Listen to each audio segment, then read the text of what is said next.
90, 95, 99 आणि 3 टर्म झालेल्या होत्या आणि 2004ला आम्हाला थोडंसं विचारपूस करायला लागली. परंतु काही जण पहिल्या टर्मलाच त्यांना वाटतं की मी मोठा झालो पाहिजे, मी भाषण केलं पाहिजे.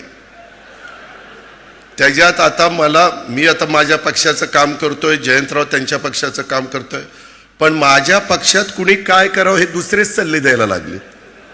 मला तर काही कळतच नाही काहींचं. अरे तुमचं तुम्ही बघा ना, आमचं आम्ही बघू ना, काय करायचं आणि काय नाही करायचं.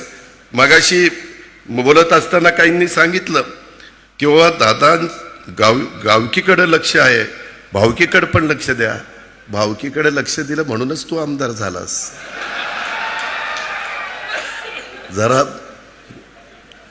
जयंतराव त्याला विचारा किती मतं पडली, पोस्टल बॅलेटमध्ये आलाय आपण.